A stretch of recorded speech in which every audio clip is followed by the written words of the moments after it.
This is We're probably the worst live stream ever. Good morning. Good morning. The Wax live stream is the worst Morning. live stream anyone could be Yeah, bothered. I'm not fighting you. This isn't even live. We're not even here. It's the worst live stream. It's the same old shit. Old guys sitting around. I'm not fighting you on it. What's that? Was it John Patrick Shanley? What's that play? Two white chicks sitting around talking. There's a play like really. I don't know that. I don't know that fancy in shit. the 80s. That's when like the Claire de Lune. That's when John Patrick Shanley was popular or was getting his thing. That's like I saw in New York Burn This, which was a great play with John Malkovich. Have you ever heard him be interviewed? John Patrick Shanley? Yeah. Not in years, but his New York accent is like he's making it up. He goes, "Well, I'm from New York, and I talk like..." That's how he talks. Oh, really? I saw John Malkovich in Burn This, the play with Joan Allen. It was the greatest performance I remember. I think I saw in theater at the time. This is just as he was starting to get into film. You know, what was that theater group from Chicago? They all came out of Steppenwolf. Steppenwolf. We watched. That's Willem Dafoe. It was. I thought it was started by Gary Sinise. We watched Waiting for Guffman last night. It was really good. Very artsy. Gary Sinise, and I thought it was Malkovich too. But also the one actor you see all the freaking time is in your favorite movie of last year, Mazzy, or this year, the Sisu 2, Stephen Lang. Stephen Lang, and he because he came up with David Mamet. He was They all came out of Steppenwolf. I want to say Joan Allen might have come up. And you know what? I've met Joan Allen once. In person, gorgeous woman and very nice. I met her once too in New York City in there was a great movie, early 90s, mid-90s. The best movie when she achieved the Contender movie she starred in is good. Yeah. But she made this movie with Kevin Costner, like she's a mom to like a bunch of daughters. I forget the name of it. I tested it, but that movie's very good. She's good in that movie. You know, Joe, I've been on them. I am an expert on them. I am been on many of them. I have hosted more before your time. I have hosted live streams over the years, but it's been a while. I've never done a regular one. Hold on, Joe. Your love for Mazzy blinds you to all the mistakes he's made. No, I like. Okay, here's a good example. I like that Joe speaks his mind, just speaks up and says what he wants to say. I appreciate that. Hold on. I might not agree, but no, hold on. Joe makes comments. He is not controversial. He is not. No, he's not. I mean, he's saying to me and about me what half the people here are thinking anyway. He just does it. And I like his videos, and I am a fan of him. He's one of those people who likes to spar with me or make comments, and that's totally legit. It's a mutual love fest going on. That's totally legit. Same with Big Ian. Big Ian, we had a little rumble to begin with, and we're copacetic now. Here's the history of Big Ian, at least with me. Here's Big Ian. He was part of the troubled OBC club. When we got to see in the depths of them talking about us, he hated my guts. He hated me so much. So did I when I first on Rachel's. No, hold on. I'll get to you in a second. Big Ian now has it had a pile. Okay, let's not rehash. I won't go to Jim. Here's Jim from the get-go. Hey, I know you. You're from the internet. I want to thank you for the compliments on the intervention chat I had with Shane. That was at Gig Harbor Audio. I really loved that. We actually recorded enough. I already edited it, like I call it the Zen and art of intervention, because I started asking about to bring records and how the label started. It's been 10 years. Last year was the anniversary of the label. So it's only 10 years. I thought it was longer than that. No, so there will 11 now, but there'll be another video of more, and there'll be yet another video on a very kind of limited. He did an album by Murray Head, Murray Head, who played Judas in Jesus Christ Superstar. That's a weird cult record, and we talked a lot about that, and I think I want to cut that into a separate video. Probably get very few views. How long did you talk to him for? Well, we hung out about 3 hours, but I recorded a lot of stuff, and but he's truly a one-man operation, like Fred from Sam Records. He is.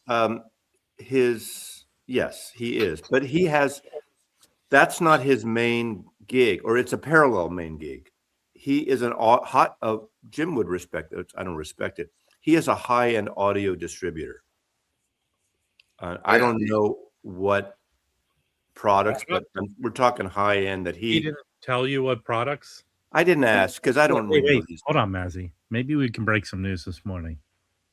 Was he in the Epstein files supplying Wilson speakers? Did he supply those fucking Wilsons? It could be. No, but I don't know all those brands, and he could have, if he ratted them off to me, I could ask him. He'll tell me.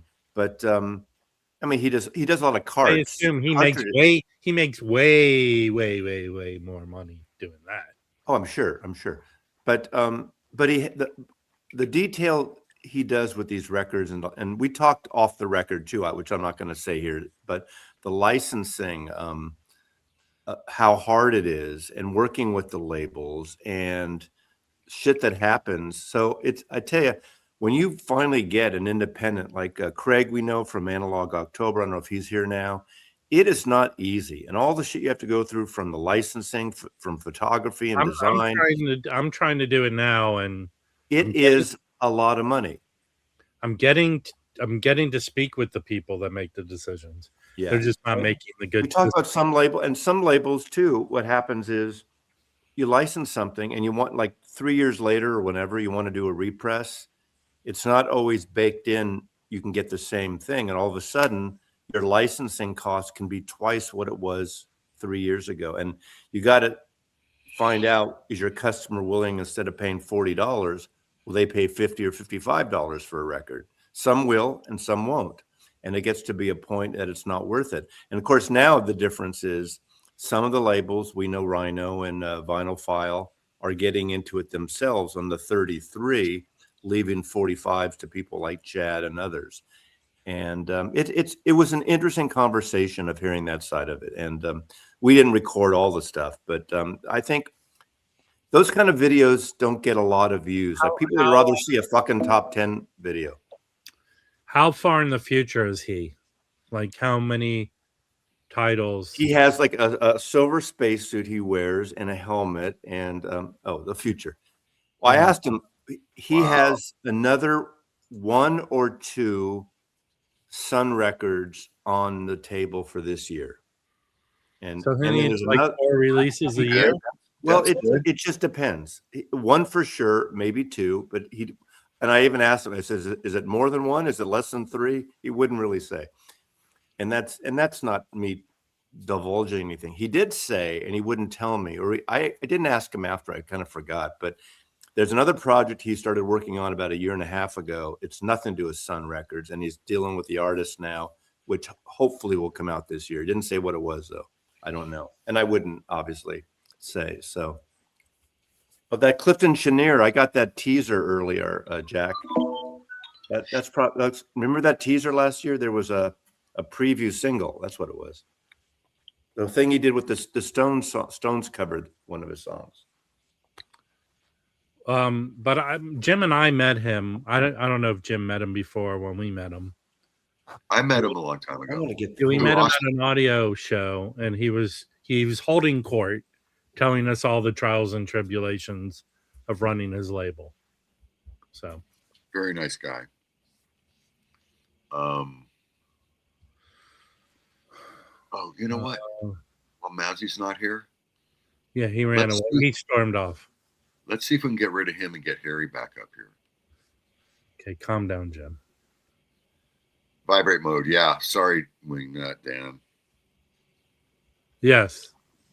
I don't need to be taken down because Jim insists on putting songs for everyone's ringtone. I do have records to show. Wait till Mazzy gets back. I bought a record. When you have to go, you have to go. You gotta go. I bought a record when I was out with you. Oh, hey, you know what I want to talk about? That was a pretty good fucking hamburger. Yeah, this new hamburger chain open in LA. Don't tell anyone. They have 3 locations called Burger 3000. It was very good. It was good. Is anything to do with Andre 3000?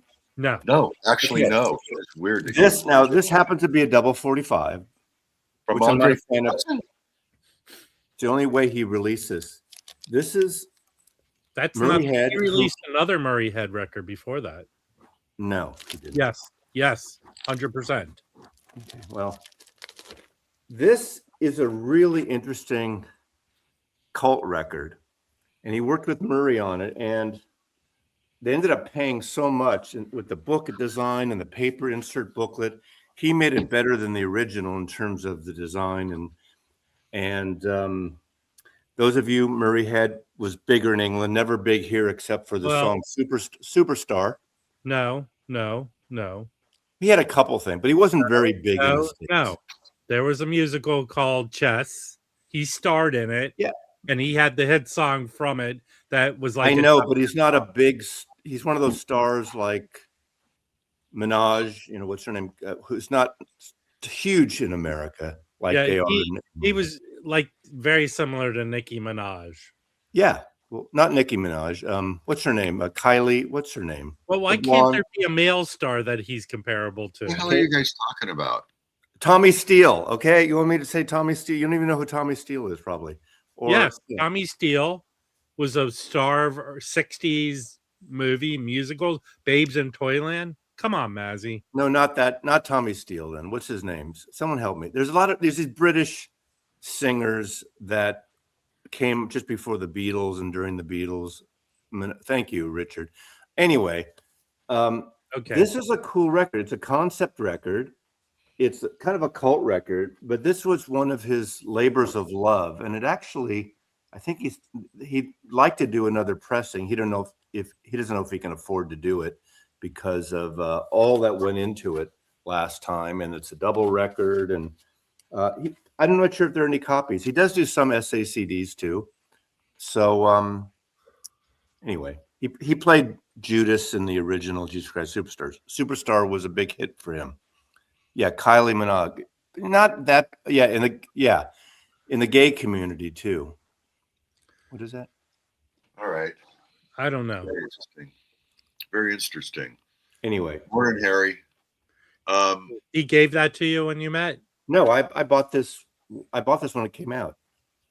No, the only records I've got from him are the Johnny Cash and I got test pressings of the Johnny Cash and the other guy, Carl Perkins.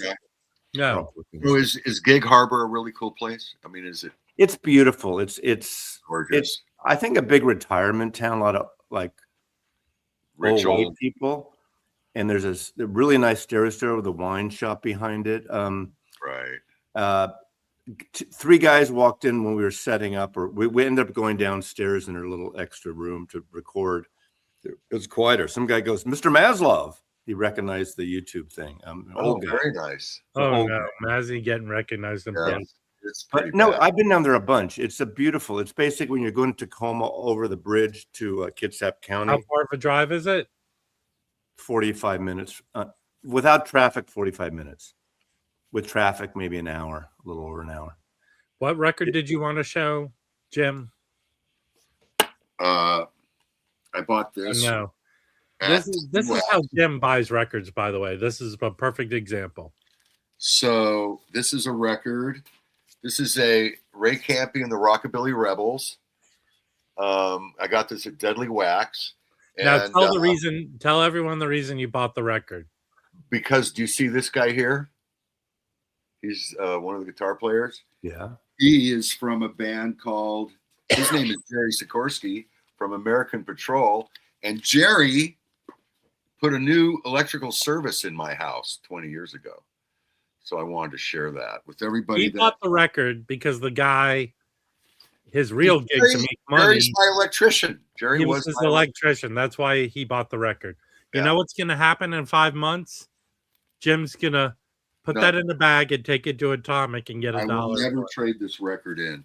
Now I have 2 of them. There's a third American Patrol I'm looking for. Can you help Jim get all Jerry Sikorsky's records?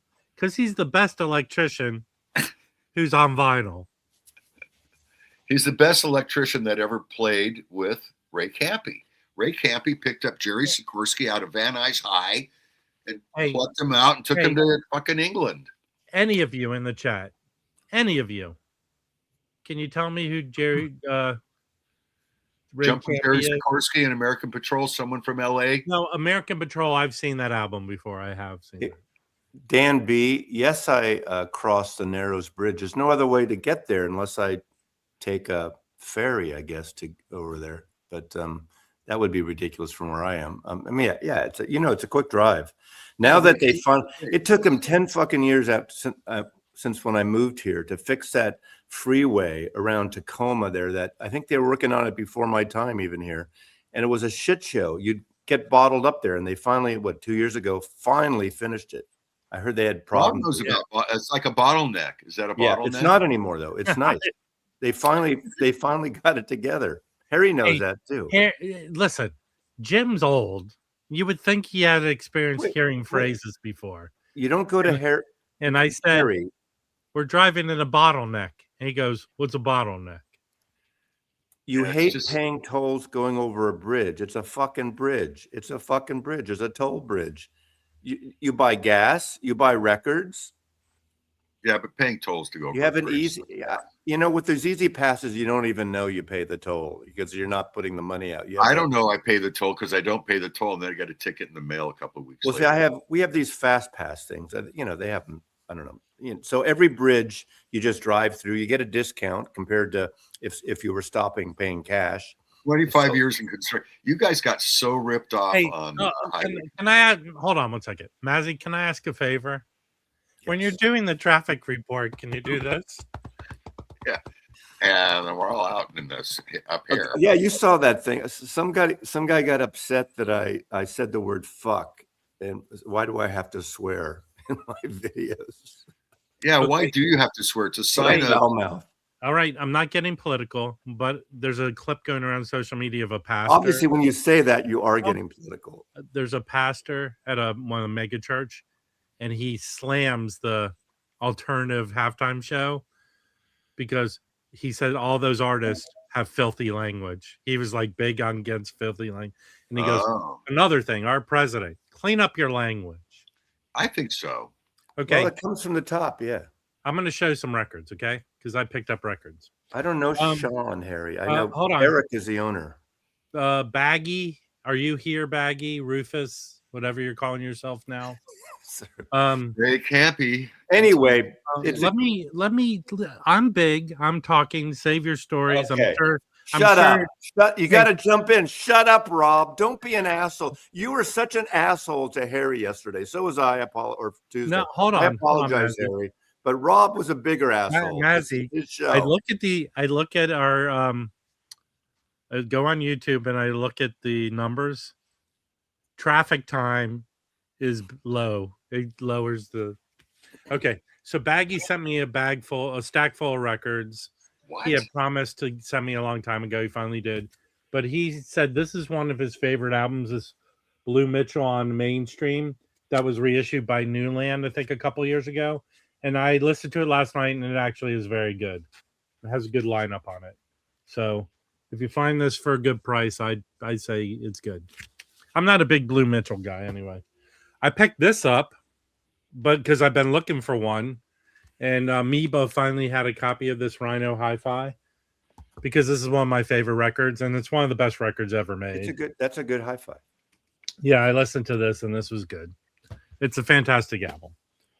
Okay, I found this yesterday. I found an OG mono of Ellington at Newport.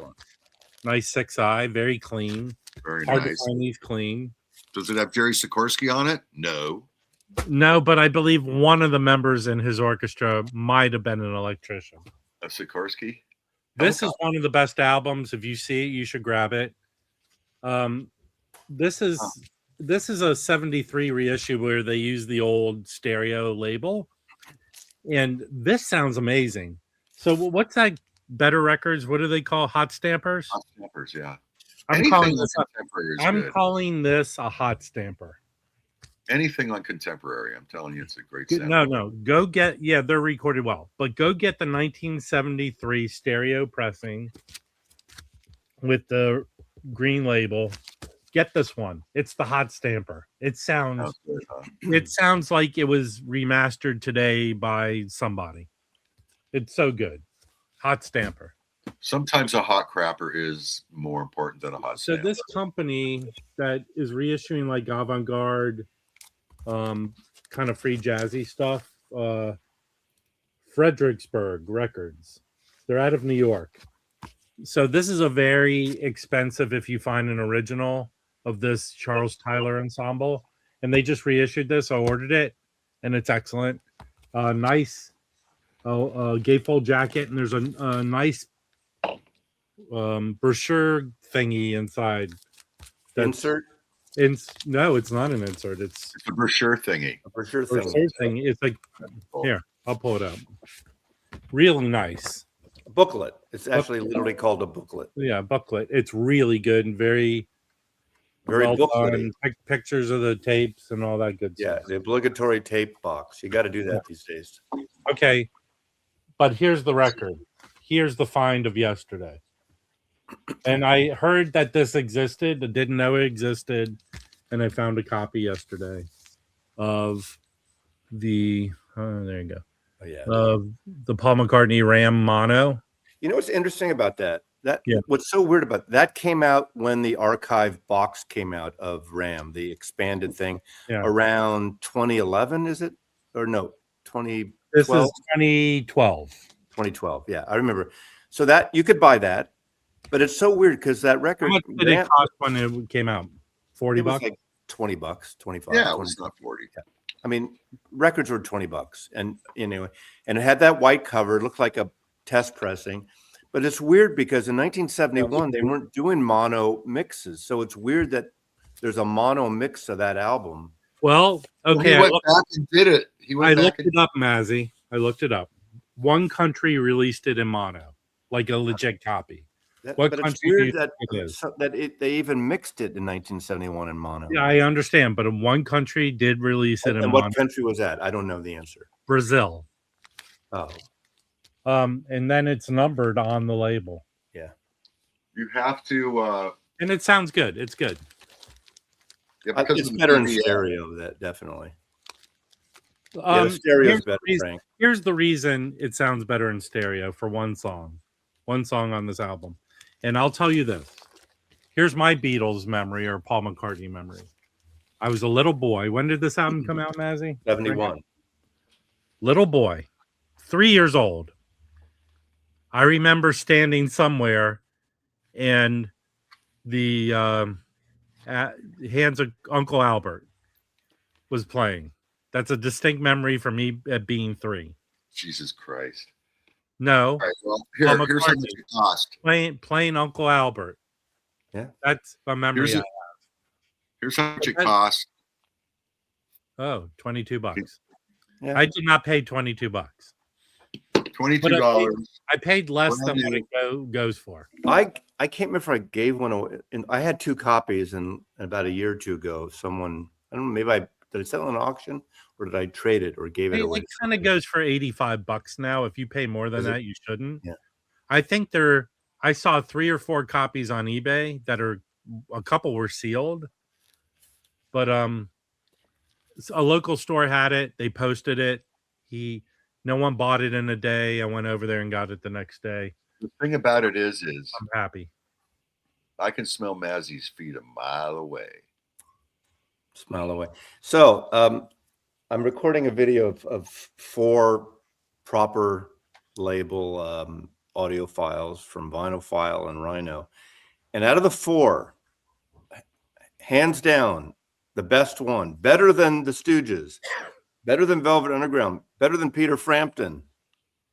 And I have the Vinyl Me Please version of this, but this Erykah Badu album. Oh, you showed it already. I finally listened to it. I opened it. I didn't the other day. I hadn't opened it, and I played it last night twice. This is CD era. Talk about it. You can't talk about it again, even if you haven't listened to it. Rob does it all the time. But anyway, I listened to it. It's better than the Vinyl Me Please version, which now I'm going to give to Coffee Julie. Is one of her favorite records. She has a CD, so I'm giving her the VMP copy later. But I tell you, they pulled it off here. It's a double album. It's 33. It is so good, and it's so organic. Obviously, the beat stuff, the neo soul stuff, a little bit of a wah-wah psychedelic thing. But this is, don't sleep on this. If you don't know this music, good record.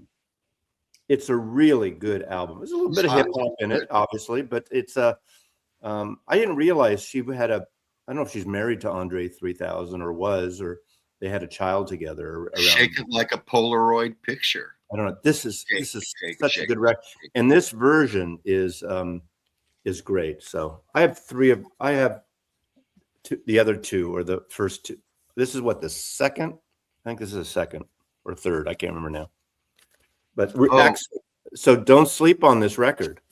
Final File. I'm gonna sleep really well tonight on that record. Yeah. Okay. But it's also not just great music. It's an incredible sounding record. Sorry, Miss Jackson's about her. Mazzy, do you want something to say? I'd not. Jim, don't do shtick. Say what you want to say. I want to bring up something that Harry just brought up. There's a thread on his loose thread on his it's the Music Stupid t-shirt. I want to announce to everyone that I think it's the Music Stupid is a bit negative. So I'm coming out with. Can you go back to raising your hand, please? I'm coming out with It's the Music t-shirt. These are available in the gift. I'm coming out with It's the Music full stop. We're gonna have a whole thing of merch. It's the Music full stop. How about this? I'm coming out with a shirt that says "It's you, stupid music." Yeah, when Rick Beato invites me on his show to chat, I'm going to have this with me. Okay, hasn't Stephen Paul been on there? Mazzy, I'm going to say something I heard about Rick Beato. Oh, I'm sure. If we like to hit Rick Beato to be on your channel. I don't want him to be on my channel. Let me finish what I was going to say. Okay. If you want him, you have to pay him. That's the deal with that dude. Well, I don't think. Yeah, I think that's a rumor. I think that is a rumor because they had Andy Edwards on, and then his channel went kaput. I don't. If you're having a problem, right then. If you're okay, January 6th, you had a problem. Interesting. I don't know what the answer. This is the new company I work with. So far, I haven't heard any other issues. I would reach out to them. Yeah. Dude, here's the deal. Go to the stupid estate sale. It's not like they're going to have 20 copies of Dark Side of the Moon. If it's clean, buy it. And people always want that album. Jeez. God.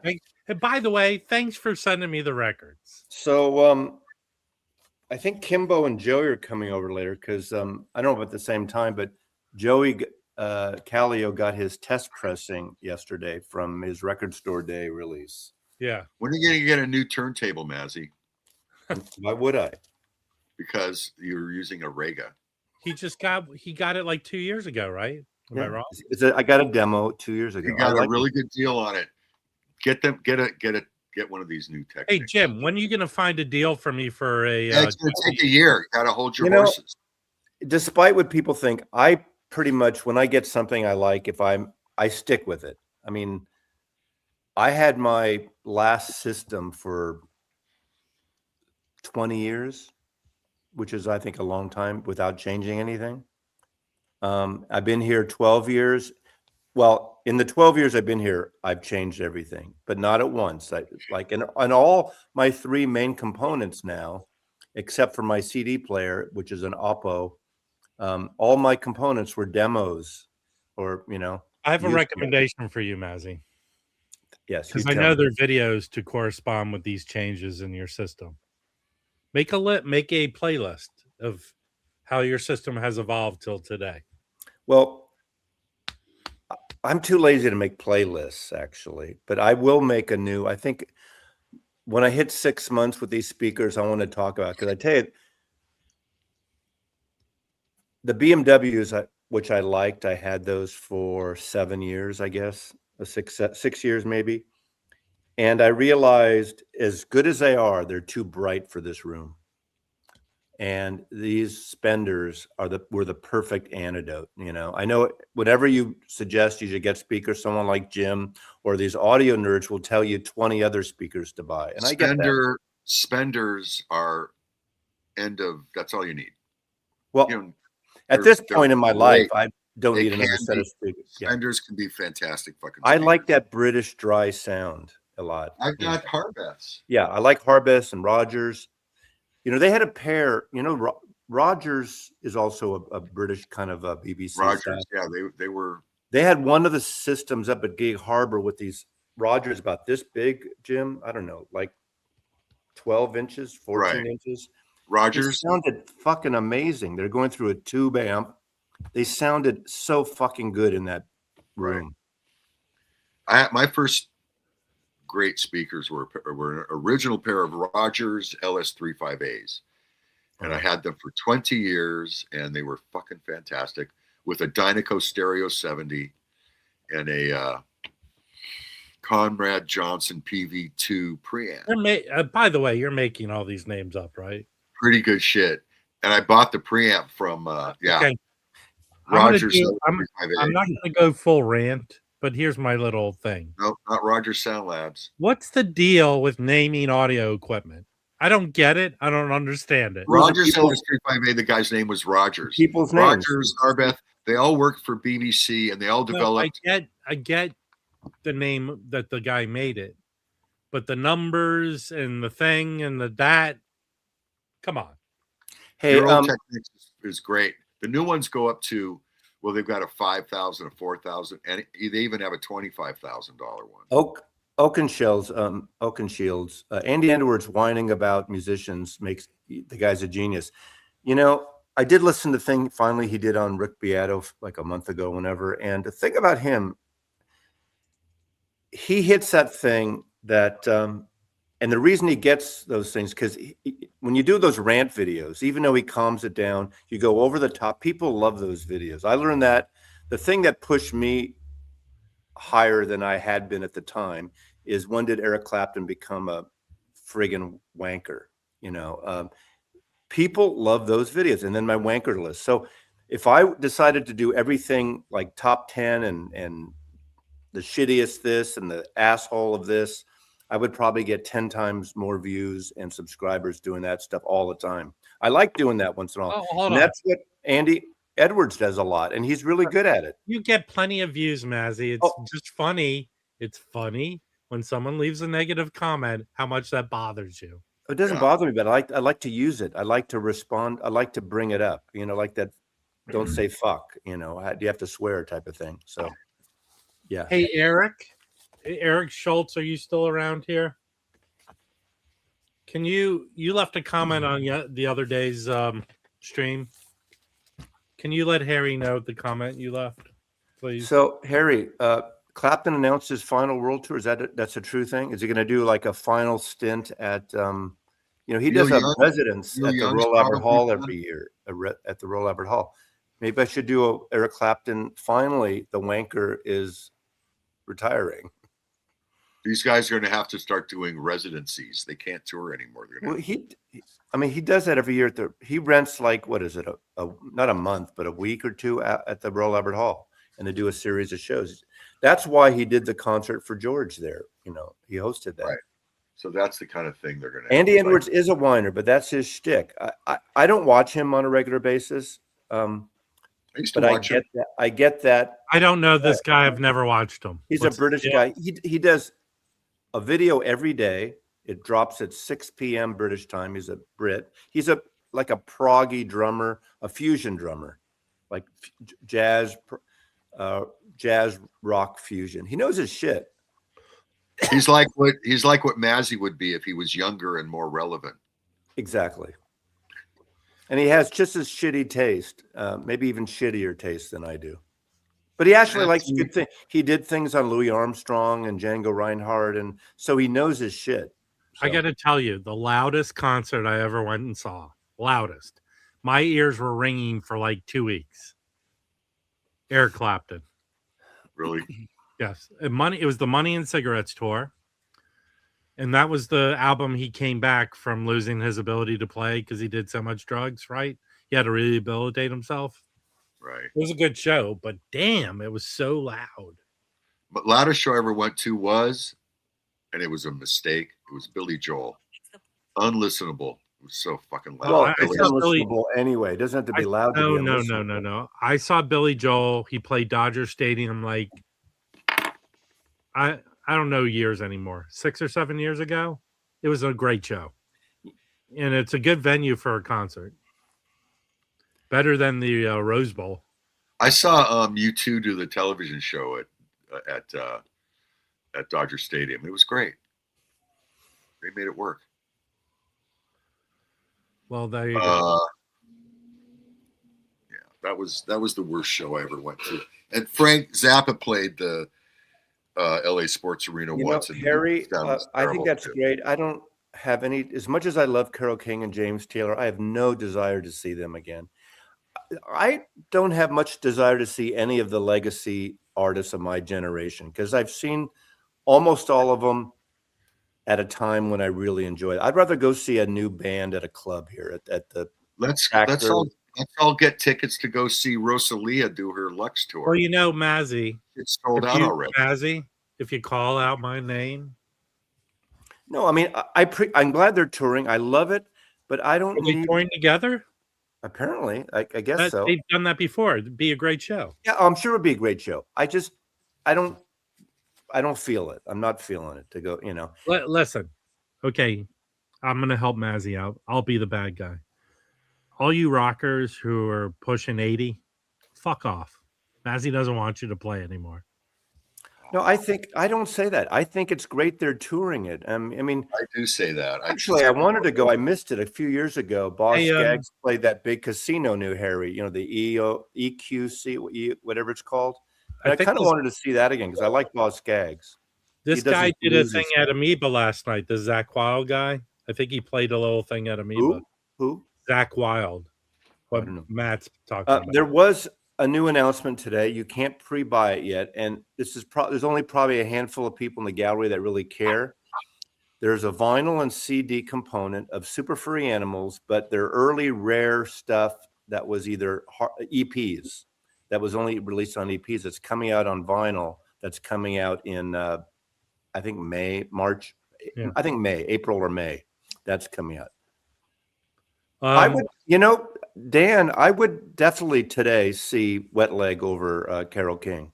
I think they're relevant, and I like Wet Leg. I think they're a great live, fun band. So absolutely, I would see them over Carole King. I definitely know Carole King is so much more important and a great songwriter and performer. Mazzy, it's not a band. If you watch, it's not a diss on Carole. Oh, hold on. There's a show they did, I think, it sort of was like a VH1 style show, but I think it was on PBS. The songwriters? No. Yeah, they tell stories. Yeah, I get it. Ray Davis did that 2 years ago. He did a Ray thing. Davies did it. Ray Davis did it. I got confirmation from Andrew Sandoval. Davies. Hey, Vinyl Piper. Not gonna sell at VinylCon. I don't want to. I want to go there and buy records. I don't need to sit behind a table. So I'm getting excited. People like you come up and ask me stupid ass questions.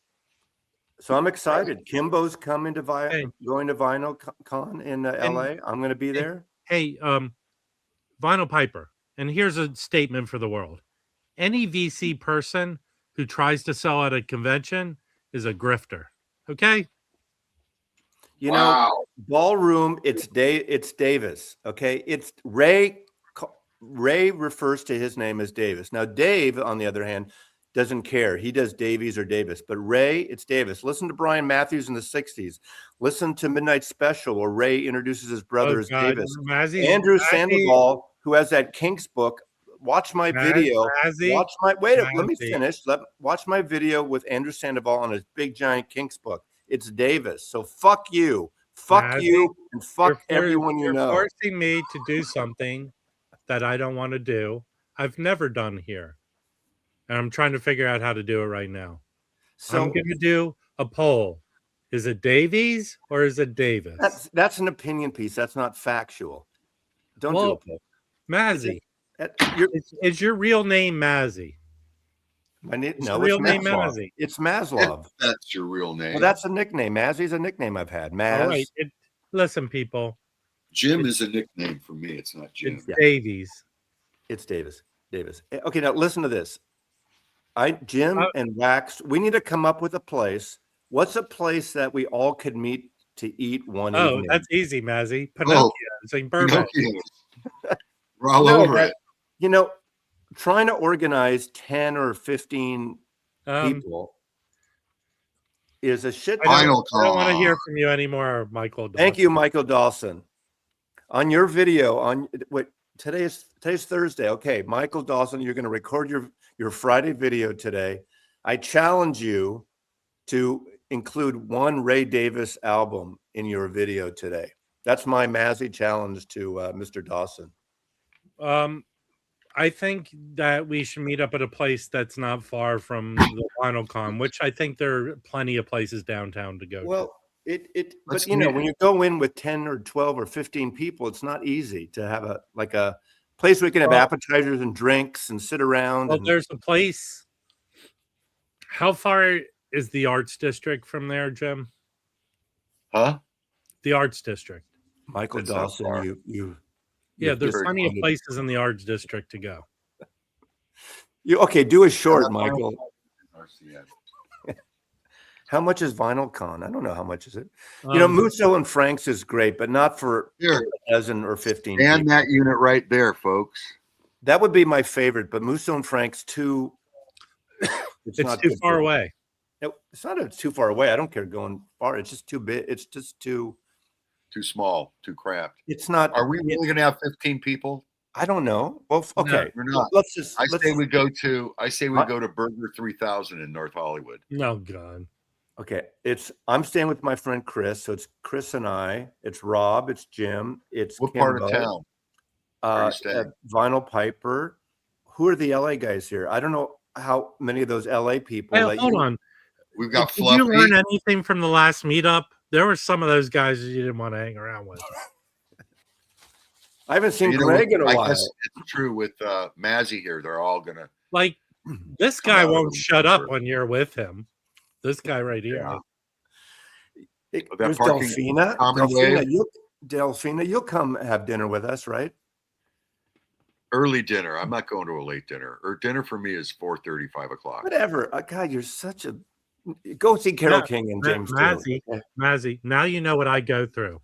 You want to go there, Jim? I don't care what. No, you can't stay with me. I'm staying with a friend of mine, a friend of mine who lives in Beverly Hills.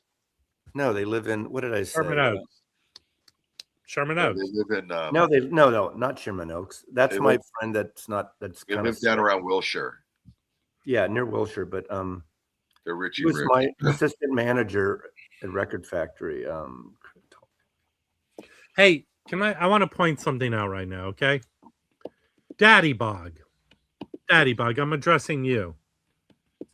Daddy Bog decided to inform me that the great Sonny Jurgensen passed away at 91 or 94 on one of my video comments. Daddy Bog, that's the wrong place to go. Oh, Sonny Jurgensen died on one of my commenting on one of my videos. Come on, Daddy Bog, be better than that.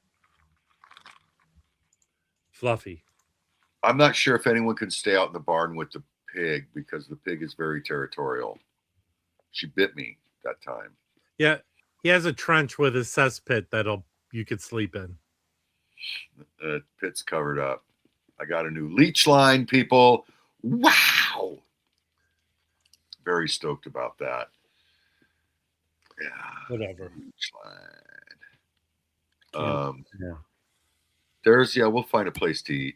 There's Pinocchio's in Burbank. We could definitely get a table there. Definitely that would fit all of us. I like that barbecue place we went to. That was good, but I don't know if that'll fit us. That's in Pasadena. That was South Pass. That was a great place. Been there forever. Gus's. Excellent. But that's not downtown. We don't need to go down. Why do we have to? I mean, we got to pick whatever night, because if it's like a Friday or Saturday, that's always hard. I believe Kimbo communicated to me, because I'm going to be forced to drive him around. He's saying in Santa Monica. Thursday. He's coming in Thursday. So am I. But you're going to hang out with your friends, right? Well, I mean, we can schedule whatever we want. I mean, we could, if we wanted to do the Thursday night thing. Well, actually, he's coming in Thursday afternoon. So I was going to pick him up and actually take him to places that are not far from the airport. I just don't want, I want to make sure that I just don't want anyone coming anywhere near Record Collector News World Headquarters. I don't want that wouldn't be a bad idea. It's worth the drive out to San Gabriel to go to those places. We should do that. About the Rainbow Bar and Grill Thursday night? That's it. Huh. We're not going there. We should go to what do you mean you're not going there? Rainbow Bar and Grill. Delphina and Chris like that. I've never been there. That sounds like a Warren Zevon song. I met a girl at the Rainbow Bar. Hold on. The lyric? Hey, Dan B, it's not 1995. And also, there's Jim doesn't like that place, John. Tom Rashawn too. Lucky Boys. Yeah, Tom Rashawn will meet us. I think. I mean, I'm not going if Tom Rashawn goes. That's it. Okay, we'll see ya. Enjoy the pigs and the chickens and the. I don't want anyone. Got a horse. Got a sheep. How about this is a good one? Let's go to the Brazilian steakhouse that's in Pasadena. That's in Pasadena. And even in Santa Monica, we have the Din Tai Fung, which is the Jim. People drive in LA, I am all. And everyone's coming from different places. It seems, right? Yeah, I think that makes a lot of sense. But yeah, can we go to the? I like the idea of. How about the Stadium Club at Dodger Stadium? No, Din Tai Fung. You can go Cheesecake Factory. I don't want to go to Cheesecake Factory. Din Tai Fung is, but it's I don't know about getting in. Okay, Vinyl Piper. We need to talk. We are bad organizers. Is Shia Brasserie still around? There's no 24-hour diner in LA. Is Shia Brasserie still around? That probably be too hoity-toity. Yeah, I don't even know. Or were they? There's two Shias. There were Shia Brasserie and Shia in Santa Monica. Why don't you know what there is? We should go to Verse. We could have a wine tasting. We could go in Burbank and go where we went before, Mazzy, to where the sports bar. Nah. I don't want to go to fucking sports bar. Morrison. It's easy to get everyone in, not Morrison's. It's the chain. It's a pub. The famous ones in West LA is West Hollywood. Yeah. We should go to we should go get chili dogs at the Cheesecake Factory puzzles me, because who would think of maybe I had never been to a Cheesecake Factory. Fried chicken? I think a cheesecake. No. It's a dessert. Okay. Listen, you putzes. The hardest thing to get a bunch of people into a restaurant. Cheesecake Factory has big tables. Everyone can get there. And it has the freaking largest menu. It has something for everyone. And actually, the food is very consistent there. It's good. That's why Cheesecake Factory is a good choice. Yeah, I don't want to go to fucking. Everyone can get what they want. I don't want to go. You're not going to your. Here's the reason you want to go there is because you want scotch or something. I want to watch TV. I'll stay at home. I don't want to go to a sports bar. Cheesecake Factory is not a sports bar. Dimples closed in 2015. Sorry, 10 years ago. That's the place people did karaoke, right? Yeah. I don't want to go to the Hard Rock Cafe. No, come on, Gabby. You're not even going to be here. Listen, you people. This is how it's difficult. Mazzy has so many demands. Yeah. I'll do Musso and Frank's with a separate thing. Yeah. Here's the deal. Okay, Vinyl Piper bad suggestion. I've been there with a bunch of people. It's hard to get a table there. That place is not very big.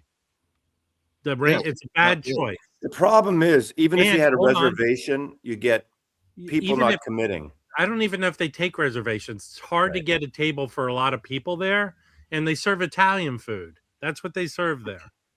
Isn't the Viper Room torn down? And that's not a restaurant. The Viper Room's. I've been to Viper Room. It's a club. Listen, Mazzy doesn't want to OD on the sidewalk. Go to Felipe downtown. Scotty. There used to be a cafe restaurant at the Santa Monica Airport. Do you remember that place? Most airports have a cafe restaurant. There's the place at Santa Monica Airport that got closed down for selling whale. Oh yeah, they sold whale meat. Yeah, we had a photo, an APA photo organization thing there one year, like 20 years ago. Thai Town is good. The food's good in Thai Town. We went there with Angelo Kelly and Vinyl Piper. I mean, you could do a big, Thai Town thing. There's a Cracker Barrel that opened. I think it's towards San Bernardino or something. Concert buddy, I can't wait to your show tonight. I have a Cracker Barrel coffee cup that I got from a Cracker Barrel in Mississippi. Yes, there are Denny's. Oh yeah, Sir George's. I remember Sir George's. Hey, you think you're being helpful, but Denny's is so hard to get a table at. What about Norm's? That's like Norm's on Sherman Way. Yeah, I'm just is Norm's where they did the Tarantino? No, we should go to.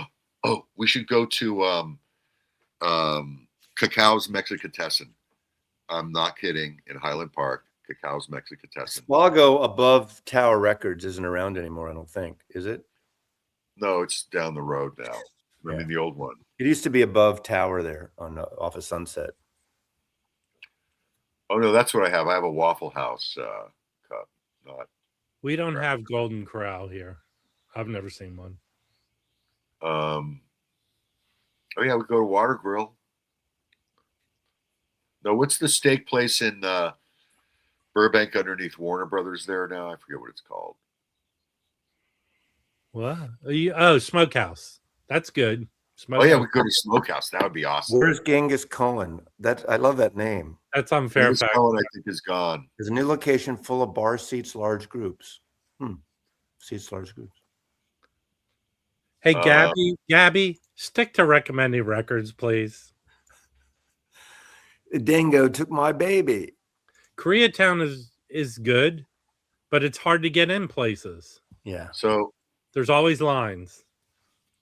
It's so fucking. Large groups of people are so problematic because then people, I don't like this, I don't like that. The drink's too high, the drink's too cheap. They don't serve this. That's they don't why have gluten-free. is so good. I mean, I'm telling you right now, Smokehouse might be the best choice. That is a fun place too. It's really good. People go there. The big thing is Sunday brunch, but Smokehouse is good. That'd be a good place. Right. Well, why don't you do some research on it? As it gets closer, we have to nail down an amount of people. Okay. But Smokehouse, because Smokehouse it's at a good location. Yeah. No, we have to get a table. So we should reach out to Rob. Tell him if you're going to be in LA for dinner Thursday night. And I'm going to tell you right now, Smokehouse. Really? I don't think Smokehouse is crazy expensive. You can spend, you can buy expensive steak, or you don't have to. And if people don't want to come to that, they can. We can all meet at. We're going to meet at VinylCon anyway, and we can have coffee or drinks too separately. That's a separate thing. I'm having a thing. I'm having an event here at Record Collector News World Headquarters that weekend. Not Shake Shack. It's open to everyone except for Mazzy. I don't want Mazzy here. Yeah, hold on. Jim meant to say he's having an event, clothing optional. Clothing is optional. Actually, the good thing about large groups these days, this is the best thing about technology. I have a story going to Bruce Springsteen. There used to be a place, this, Jim, probably. Remember Spengers in Brooklyn? Big seafood restaurant, gigantic, right off of 4th Street. Spangers. Okay. What's the jazz place over there? No, it's anyway, big seafood restaurant, all these different rooms you walk into. About 12 of us went to see Bruce Springsteen 75 at the Oakland Paramount. And there was one guy, I won't mention his name, you wouldn't even know him. I always am the one in those days to collect the money. Everyone has to put in their money to pay the big bill for 15 people, whatever. And we were short one person. And of course, I knew who it was, but I didn't want to like embarrass him. And it took 20 minutes for this one guy to admit, oh, yeah, I guess I forgot to put my money in. So I hate that. But now with these credit card things, the server can just do it individually. It's so easy with these handheld things, you know? It's all go to Langer's. Let's go to Langer's. Langer's. Yeah, they don't have big tables there. Yeah, they have it upstairs. They do? I think so, yeah. The deli? The deli? Yeah. Oh, yeah, but they close at 4 o'clock. Oh, that's right. Oh, of course they do. Parking around there is ridiculous. Context. My bad. The Rev. Come on, Rev. You're better than that. Yeah, that's Langer's, the deli in MacArthur Park. Hold on. Mazzy's biggest fan suggests we all eat cereal. You're not invited, Joe. You know, they have those. Oh, I'd like to meet Joe. Bowls that you could actually. I don't know where he lives. Or they have the cereal little boxes with wax paper. It's in fucking Anaheim, and then you got to pay like $200 to get into Disneyland. I think you can get into the food part without. Like the fried chicken place at Knott's Berry Farm. You don't need to go. Oh, what about the did you hear about in Buena Park, the coffee shop that got shut down? No. There was a coffee shop in Buena Park that was everyone knew about it, but nobody knew about it. It was topless. A topless coffee shop. Ran for about 6 months, I guess. And then they shut it down. And they were serving alcohol and shit. I've never heard this story before. As much as news. It was in the news all week this week. Oh, it was in the news. I would say that we couldn't. I tell you, one of the best vinyl community evenings I ever had was when we went to Billy's Salon after the New York WFMU show, and we made drinks, and people were buying records and hanging out and playing chess. It was that was one of the best nights I've ever had with vinyl community people, and it's too bad there wasn't a store that allowed like an after party, like a place like that, because then you don't have to worry about restaurant. You bring in some beverages, maybe a few snacks or something. It's too bad we didn't have that. Yeah, I miss Billy too. Yeah. Herc, aren't you in Toronto? You ain't getting your ass out to LA. We could go in Kimbo's suite. Is he renting a suite in Santa Monica? There's Stephen Schnee. Steve, hold on. Stephen Schnee's shut in. Are you going to come meet up with everyone? Schnee? I'd like to meet Schnee. Schnee, you should come meet with everybody. Oh, yeah, we need Stephen. I just Mr. Schnee? I just sent you a private text. Like Mr. Kibla? Who'd you send a private text? To you. All right, Jim shared with me the place that was shut down for nudity. Yes, I did. 17 people. Is that the place? There used to be a strip club right across or up the block from Beverly Center. Is that still it? Apparently, Elliot Cruz wants us all to come to Raleigh and get contaminated. I like that. I think Rob made the great one, the one down in Burbank. What's that place you said? The Smokehouse? That sounds promising. I think the Smokehouse is probably a good Stephen idea. Schnee. The Vinyl Con is happening the 19th of March.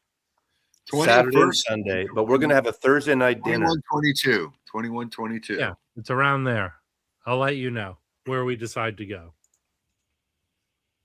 Which idea would that be, Gabby? The right idea? I don't see when you don't refer to something. Which idea?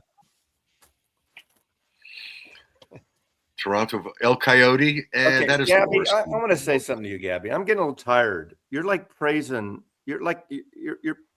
You need to criticize me more, Gabby. You don't say that's a good idea, under my tutelage, Gabby, you'll exceed this. You need to tell me that I'm compadre. Let's go there. I fucked this up. I screwed it up. I'm wrong. Come on, let's go El Compadre. So nice to me. Mazzy gives you so much to be criticize him about. Is El Compadre on Hyperion? Hey, I'll tell you this. I have to praise everyone here in the chat. All your suggestions are 100% horrible. Okay, do you remember have the worst suggestions, chat? When we were sitting around, when Billy and Rob and Kimbo and I had that Airbnb in Austin, we sat around for like 45 minutes. Where are we going to go all meet up and eat? And I finally, when you have a bunch of guys, especially men and women, but mostly guys sitting around trying to figure out, they never make a decision. This is too cold. This is too expensive. This is too cheap. This is too this. I don't like that kind of food. I can't eat meat, whatever the thing is. And I finally said, the only place I've been around the corner on South Congress is this Mexican place. And we all walked over there. There was about, I don't know, a dozen of us maybe. And it was great. But someone has just got to make a decision. If Rob makes a decision, I'll abide by that. If he finally, I think we should consider parking lot cereal. That was not a bad idea. That's ridiculous. It is. Remember the kind that you used to get when you went camping, the little boxes, and you tear it open, plastic inside. It would be. I'm going to be Rob. It's not funny. If it would be funny, it'd be great. It's not even funny. It's not practical, and it's not funny, Jim. Parking lot cereal? It's totally doable. I have not gotten that yet, Mr. This is Los Angeles, my man. It is really good. It's a good fusion record. Yeah. Yeah. I haven't gotten it yet. I haven't even listened to it yet. Yeah, we should do Mexican food works for me. I love good Mexican food in California. That's the place to go. Not protein bars in the park. Cacao's Mexicatessen. Okay. Wait, I need to respond to Louis Golden. I'm in a mood today because I've been seeing your last couple of Instagram, and you look so moody, brooding in your self-portraits. That's why I'm moody. You made me moody. I want joy. I want laughter. Does anyone ever remember laughter? Someone just texted me. I'm not saying who it is and what they suggested. But to Mazzy's point that he was talking about New York, I think we can figure this all out in the same kind of situation. Okay. Does that make sense? Yeah. Joey Callio might be there too. There's another person that might be there. Yeah. Okay. I think I figured it out. Anyone who's going to be in LA for the VinylCon, please message me. I can make a chart, a graph, a shareable thing. A PowerPoint presentation? Yes, I'll do a PowerPoint. Hey, you could have AI make all the plans. I'll invite everyone under the guise of a timeshare situation. I'm having tours of Record Collector News World headquarters. Thank you, Richard. How are you going to get? Hold on, Fluffy. How are you going to get to wherever we're at? You need to get a scooter. Yes. I was thinking of you, Vance. The first night I was in Chicago, I had a great steak dinner. Vance took me out. It was so nice. It was great. I liked that place. What's the name of that place? I used to go there when I used to visit. It was right across the street from where I stayed. We all went to in Seattle was very good. Oh, 13 Coins is a good kind of place to go to with a large group. Yeah. Oh, that was fun. Mm-hmm. Forgot all about it. Gibson's. Thank you. Morton's is too expensive. Morton's is fucking off the charts for this group. Or we could go to. I wouldn't even go to Morton's anymore. They're great. Morton's are great, but I'm telling you. What's the prime rib place? Is it Laird's? What's it called? You can't get we should go to. Forget Lowry's. The prime rib. We go to. How about that? Tam O'Shanter. That's right near Record Safari, the Tam O'Shanter. Yeah, it's very hysterical. Hold on, let me talk. It's owned by Lowry's, and they serve Lowry's prime rib there. And this restaurant, Mazzy, was frequented by Disney animators that they drew murals all over the wall. Okay, do you see? Is that Studio City? No. Do you see that building there? You know, yes. That is the original Walt Disney Mickey Mouse Studios. You know, I might be able to get us a deal. In Studio City, there's Studio City Tattoo. Michelle's brother used to be the owner of Studio City Tattoo. Really? I know those guys. We talked Clay Clement, big guy, tattoo. Yeah. We could go to Studio City and all get vinyl con or VC tattoos. We could all get matching tattoos. Tam O'Shanter is a good choice, I think. Oh, so that building there is down the street from Tam O'Shanter, and when Disney built that building, he didn't build a commissary. I like so that. Everybody, he had lunch every day at Tam O'Shanter. And there's drawings of like the in the wood dwarfs. Yeah. Vinyl Piper, what do you think of Tam O'Shanter? Yeah, I can't get any more. Hey, Elliot, if you say Golden Corral one more time, I'm going to be really angry. See, I got kicked out of the coolest record store in Portland because of Mississippi Records. I think the story is a fiction. Oh, this is perfect. It has like Cracker Barrel tables and chairs, you know? Oh, yeah. It's awesome. That place is a good place, Mazzy. I'm open to it. They serve the Larry. It's owned by Larry's. All the prime rib there is Larry's. The prime rib is Larry's prime rib. If you want Larry's prime rib, the problem with Larry's prime rib is you can't get in there. You got to make a reservation and wait in advance. But Tam O'Shanter serves all that shit. You need a reservation. Right, you need a reservation too. But it's easier to get into the Tam O'Shanter. And they have a bar and shit like that. Yeah, it's a good place. It's great. The pretty much Larry's is expensive, but the Tam O'Shanter you can get like a burger. You don't have to get when you go to Larry's. You have to get the prime rib. They have Tam Speakeasy. You have to buy tickets for. What the fuck is that? Hey, John Marino is a frugal dude. Do you agree about this Tam O'Shanter? Yes or no? Or the wait a minute. Wait a mother minute. What about the Thanksgiving in Burbank? What are you talking about? Whatchamacallit in Burbank with the Thanksgiving. Oh, the Talleyrand. Talleyrand. Can they fit all of us in there? That would be fun. Stick us down in the bar. The Talleyrand's good, but they serve they must cook like 40 turkeys a day. They make it's really good. Best fucking turkeys you've ever had. It says here reservations required, just to let you know. So yeah, we probably do need to make a resi for but we got to get people to commit, and if they don't commit, fuck them. I hate to say that. I hate when people are wishy-washy. You know what? And then the last minute they say, I'm going to come, and there's no room for them anymore. We probably have to have a reservation for Smokehouse, too, if we wanted to do that. But I'm having a big barbecue here that weekend with all kinds of food and drink and everything like that. Plenty of room for people. Weather's going to be perfect, but it's not open to people from Seattle. Yeah, you have to. Rob's going to make a list, keep a list. So you have to reach out to Rob. If you don't reach out to Rob, you can't. VinylCon is March 21 and 22. Yeah, but we're going to do the Thursday night, right? That'll be the dinner. Yeah. Uh-oh. Do you want to come up, buddy? Do your magic, Mazzy. Okay. VinylCon is the weekend of the 21-22. VinylCon is 21-22, Friday, Saturday. We're flying in on Thursday, going to have a Thursday night dinner. If you can't make that, we can do something, other things. We could go to Musso and Frank's with you, if maybe. You should come.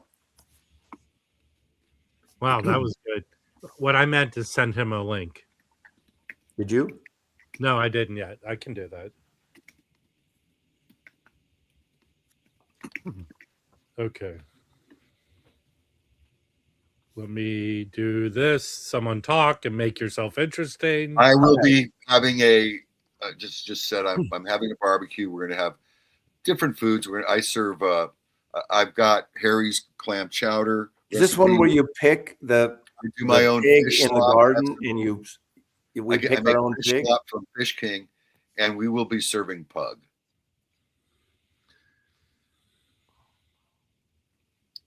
Pug is good. Pug's, marbled. It gets marbled. Nice. We have one pug left. Jim, I really do believe you should go back to trying out your jokes in a private. Did you tell everyone in the audience only members of my channel can come to this dinner? Yeah, we're going to have a thing where you can subscribe. We're going to take that out of, they don't want you to subscribe as you walk in. Yeah, the fish slop is excellent. All that brouhaha. Nobody likes when I call it fish slop. Hey, Jim, I'm making this public. Meet us over at Pinocchio's. We'll eventually be there.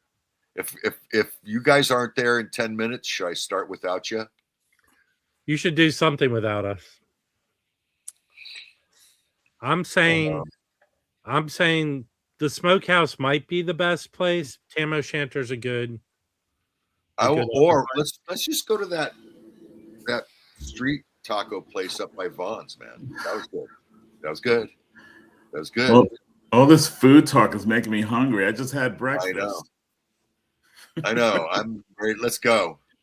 Los Angeles is a good food city, and what's great about it, it's good for all price levels: cheap, middle, high end. I mean, it's got everything. The reason LA is when I go to LA because of all the fucking immigrants. Exactly. Yeah. What is Tin Horn? Tin Horn. We got to go there and check it out beforehand. It's Piper's been dying to go there. What's the Mexican place we went to with Vinyl Piper? You guys should do a location scout of the place. How's El Coyote? Is that good? It's terrible. It's my wife's favorite place. It's terrible. You know what? There are used to have $4. Go ahead, Rob. There are two famous Mexican places here in LA: El Coyote and what's the other one? Right near me, they have a location. El Cholo. El Cholo. They're not great. They're so much better. El Coyote used to be a scene. You used to be able to go there. Literally, are they authentic or are they very touristy? Oh no, it's white. It was started by white people. They used to have a $4.50 margarita, a scratch margarita. Yeah, their margaritas are good. Now I don't know what they charge. If you just went for margaritas and to eat chips and salsa, it's fine. When I first started dating my wife 30 years ago, everybody at El Coyote knew her. I don't know if that's good or bad. But they serve, you have to be careful because you could get, in your salad, there could be, a badger knuckle or something. Hey, hold on. Old indie rocker, I don't know you, but here's the difference. LA's not all on hills and over expensive restaurants. We do kick ass when it comes to record stores, and LA does suck. It's more affordable. LA's people who bash LA are stupid. People who bash California are stupid too. The only thing I didn't like when I was there, the few times, there was sometimes when you had to do valet parking for a diner. I was like, come on, yeah, it's ridiculous. But there's a lot of cars. I guess. Hold on, that's like judging. No, I'm not judging. I'm just saying that's the only thing I didn't like. I understand, but because they don't want people parking in the neighborhoods where people live. Can everyone understand that LA is not a 10-mile square radius? No, yeah. I would say this. You get it. If traveling and everything wasn't a problem, going to Manhattan, going to the beach cities, they call it the South Bay, which is Manhattan Beach, Redondo, and Hermosa, where Delfino lives around there. I would say we go there because Manhattan Beach, there are tons of great places to eat, and you walk right out and see the ocean, and there's a pier, and it's awesome. And we can push you in the ocean off the pier. Perfect.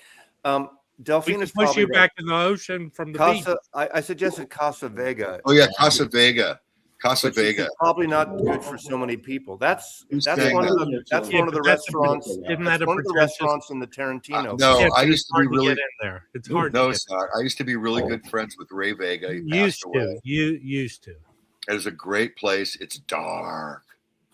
You know, it's a good place. There's always something broken in California because it's such a big fucking state with so many people and makes more money than almost every country in the world.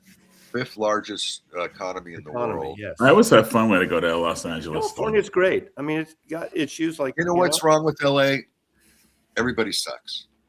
Everybody sucks. Well, everyone I've met. Yeah. It's easy to meet people there. It's kind of scary sometimes. Like even where I live in Santa Monica, there's tons of places to eat, geographically and demographically all different within a short walk. Because there's Montana Avenue where it's upscale, wealthy people that no tourists go to. There's Main Street in Santa Monica, which is not really touristy. Then there's the Promenade. There's tons of places to go around here. And then Venice, bleeding into Venice. I like Venice a lot. Yeah. So there's always places to go. But there's, you could go to Reseda.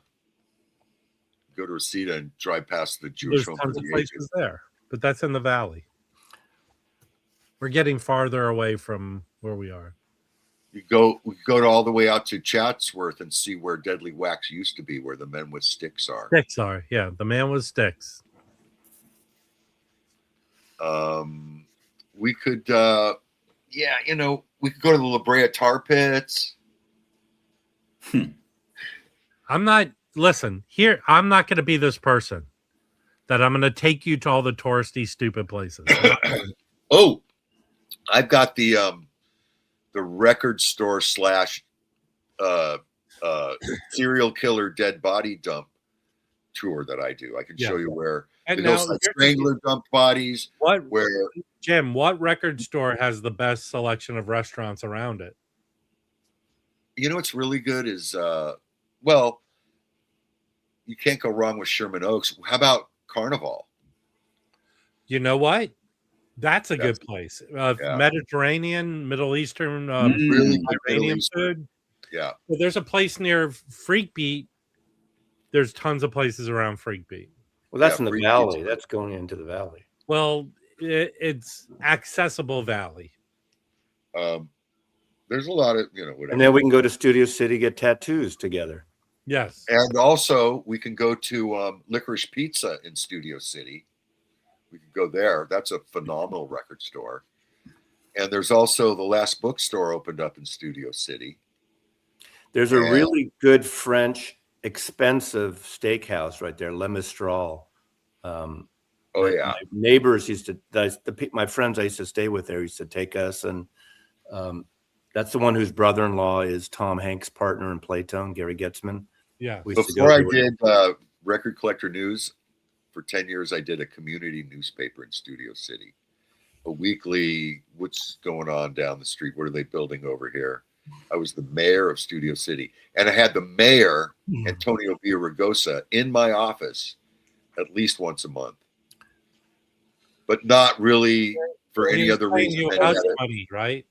No, he had a girlfriend, it turned out, 2 blocks away. So I was kind of like the Beard. I was like the excuse to go out and visit his girlfriend. Wait, hold on. Russell, that's five guys. Peanut shells on the floor. No, there's tons of places that do that. Yeah, I know. Shells. Hey, Ed Topo, I thought you were as British could be. You got family in LA? We should, you know what? There was one place that is obvious, and that's Pinocchio. Okay, everyone who wants to go to Pinocchio, just remember you have to have your tetanus shot. Yeah. So Rob is keeping it. If you're here and you don't reach out to Rob, you're not, you got to reach out to Rob. You can't just show up and expect to have a seat. Hey, and also the privilege of being Rob, I'll ignore your message. You know what? We're gonna have to sell tickets. The tickets are $5. I think Mark Morris said he wants a music stupid tattoo. So Tom Rashawn laid out the type for the new one. So I can send you the artwork for $10. And I need to get in touch with Tom. Will Tom do my "It's the Music" t-shirts that I'm doing? You talk to him. Everybody has to type a tattoo. I'm not his agent. Now. I'm not his agent, Jim. And if I start licensing stuff to you, you won't want to pay the licensing fee. Mine's going to be "It's the Music." Mine's different. All the power to you. Have at it. I think Patty Vinyl is correct. LA is a phenomenal record collecting mecca. It really is. Not just in LA, but possibly in the world. I know when I went to Amoeba the first time, I lost my mind. Just Amoeba alone. The old Amoeba on Sunset. I went to one in San Francisco. The one in San Francisco first, the bowling alley one. Right. It used to be Park Bowl, and then became Rock and Bowl. Thanks a lot, Scotty, for opening that. Right in the Haight, on Haight Street. Yeah. And then the big one in LA, I was like, whoa. I'm going to say this. People piss and moan that the old LA Amoeba was much better. It was better, but the one now is perfectly fine. Yeah. It is. Everything you need is still there. It has the essence of the old one. It's the worst record store in LA. You only say that because they won't carry your stupid ass paper. No, but that's right. One thing I'll say to Jim, even in the San Francisco one, I don't think Amoeba is high on the list for used record stores. It is. It's number one. Well, no, the Amoeba in Hollywood. They get good stuff, but they're not in the same. I hate that thing where they double seal shit that you can't just look at. Well, you can. Okay, let me help you out, Norman. Hold on. I'm speaking to Norman right now. Norman, you can take. Only my mother calls me Norman, and she's dead. Okay, you can take that record. You could take that record to the information desk, and they will open it for you to look at. I do it all the time. I know. Of course you can. Yeah. That's too much of a step. That's like turning over a 45. It fucks up the flow. It's not that it's bad for used, but it's not great for used. I mean, as you know, all those other stores. Hold on. You people are stupid. And here's why I'm going to tell all you people you're stupid. Number one record store gets the most amount of collections in, the turnover, the most amount of records. If you go frequently, you're fine. To make a statement based on one experience you've had there or two. But here, this dude is the first one in line when they announce something stupid, like we have a site collection that we're putting out. Go ahead. You're telling the whole thing. The problem with Amoeba is, I think maybe it's not currently, but the problem in the past has always been they allow their fucking employees first crack at that shit. That's every record store. It's not every record store. Not in Atomic. It's not a one-off waxed. I've been going to Amoeba for 20 years in San Francisco. Berkeley before that. They used to be better for it during the CD heyday. Hold on, things have changed, Mazzy. But I haven't been a heavy vinyl collector, but I went to Amoeba all the time because they sold movies and DVDs. Yeah, I like Amoeba. I'm not distant. I like Amoeba since I've lived in LA for 30 years. Whenever they opened here in LA, when did they open in LA, Jim? Late 90s? I used to work down the street at Sunset and Highland. I'm telling you, I'm no pushover. I'm no newbie when it comes to Amoeba. No, you are a newbie in this whole goddamn thing. I used to go to the old Amoeba. In terms of record collecting, you're a fucking toddler compared to me, okay? Yeah. No, hold on. You're just getting. Did you hear the words? Out of the crib. Listen, did you hear the words? For DVDs and Blu-rays? It's Davis. Norman. See, Harry, if you're still... Harry left to get his Toyota fixed. Hey, you have to jump in with Rob. You can't be passive. You can't raise your hand. You got to jump in with Rob. At Amoeba? Who saw Paul McCartney at Amoeba? Me. Who saw Los Lobos at Amoeba? I saw Los Lobos. I saw Elvis Costello and Super Furry Animals at Amoeba. I saw Los Lobos at Amoeba, and then I drove over to Atomic, and I was so excited, and I said, "Oh, I just saw Los Lobos at Amoeba, and I just had such a great time. And their sax player is so good." And next thing I know, I'm being screamed at. That sax player doesn't know shit. You don't know shit. Yeah, Jim, they saw your Dodgers tattoo. Yep. I got thrown out of Mississippi Records because of my Dodgers. We heard that story. You know, Mississippi Records is a cool store. It's not your store, but no, Mississippi Records is so fucking cool that I don't go in there because if you go there, you'll notice the wood. It is a little pretentious, but it's the wood was harvested from a ghost pirate ship. Yeah, Berkeley. Yeah, Nicole was right. Berkeley was the first Amoeba for many years too. And then where did it come from? It came out of Rasputin. It was Rasputin employee. And the guy Steve Countryman, who kind of managed one of the main buyer there, the first was the guy that hired me, got me hired for the record factory. He used to be at the record factory. So, yeah, man, I guess so. But man, Los Lobos was so fucking good.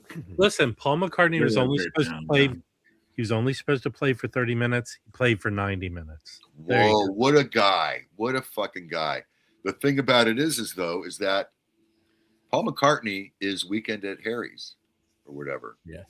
The guy stopped singing 3572 years ago. I'm going to put out a conspiracy theory. I hope everyone will jump on this one. Mazzy is a made-up character. He doesn't exist in reality. All his stories were written by a room full of monkeys and typewriters. When you go to Amoeba in Hollywood. But when you go there, buy something and ask the clerk, where do you have record collector news?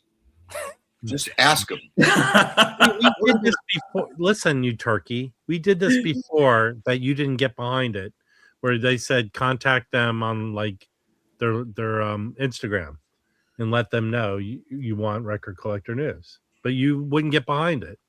I don't want them to do it on Instagram. I want them to do it in person in the store. This is physical fucking media, not Instagram. Hey, let me help you out here on how things work, Jim. Probably 95% or more of the people that watch this don't live in LA. They can't physically go there. What they can do is contact Amoeba and say this. And you know what Amoeba doesn't have? They can't tell where these people are from. Sure they can. Gabby, you're absolutely right. We all make up our stories. I actually did see the Beatles at Candlestick Park. I was adopted, and they dropped me off at Candlestick Park, and I actually grew up in the Stadium Club in Candlestick Park for many years. And so I was backstage with Ralph Gleason and Joan Baez and the Beatles and Jim Marshall. So I was there. Hey, Confessions of a Vinyl Addict. Here's my story to compete with Mazzy. I was born as an old man, and I started aging backwards. Yeah. Rob Buttons. I did piss Amoeba off somehow. I told him that I wouldn't give him a free ad in exchange for allowing me to distribute my paper there. There is the barter system. Then say, look, okay, I want DJ, you should $100 or $200 a month credit for used stuff at your store, and we can do a negotiation. So I think I want to do a live stream in the subject. Isn't that what you're doing this right now? No. Let me finish. I'm about to storm off my own live stream. That would be a plus. No, I'm going to do a live stream where the whole subject is enemies of Jim. And Jim I hold a grudge. I have enemies. You think Michael Bremer holds a grudge? I hold a grudge. No, it's enemies of Jim. Typically are guys who haven't paid him yet for their ads. Yeah, those are my enemies. They still owe me. That guy owes me 200. That guy owes me 120. My favorite enemy of Jim is this guy. He walked up. Don't say who he is. Don't say who he is. Okay. But favorite enemy of Jim last week is a record dealer who walks up to Jim and he does this move, like. He sticks a 20 in my hand last week. Pretend this is money, and he shakes hands with Jim, and he owes me a few $100. He sticks a 20 in my hand. 20. Like, what? Is this what? This So guy's he doesn't want you to break his knees. He's full of. This guy is so full of shit. If he corners you and tells you stories, they're ridiculously stupid stories. The good news is, I knew I was going to get fucked, so I overcharged him for about 2 years, and then he fucked me. Well, on purpose? Huh? On purpose? This guy, this guy, I knew he was going to fuck me. Okay. You know what I mean? You're ready for him. Here's the type of guy he is, Scotty. Yeah. His number one excuse to Jim is, and it's the lamest excuse, my car is in the shop. Right. Oh, I have been doing and he drives a rented U-Haul van to schlep his record. 18 fucking years I've been doing this. 18. So there are guys. There are guys that I personally have no interest in going to Rockaway. I mean, I know how great they are in auctions. It's not okay. Rockaway is not a good place. I've been there, but many years ago. But it's appointment only now. Yeah, so I know. But and they're not open on the weekends. So yeah. But here's the deal, Mazzy. I know you're spending time with your friend, but Friday's an open day, and I'm going to be forced to drive Kimbo all over the place. Well, okay. I'm staying with Chris and Susan, and one night I'm going to take them out to dinner because they're hosting me. But Chris is a record guy, so he'll come with us, whatever, and I'll probably drive with him. So one of the cars we can pull around, he'll be included on everything he wants to be included. Like I won't have a car there either. So if it's something he doesn't want to go to, you're going to have to come pick me up wherever I am. Oh, we got to take Mazzy to the record collection. Jim, let me ask you a question. What will be this guy's reaction? We'll say like 10 people walk into the store. I don't want to go to some asshole that doesn't price anything.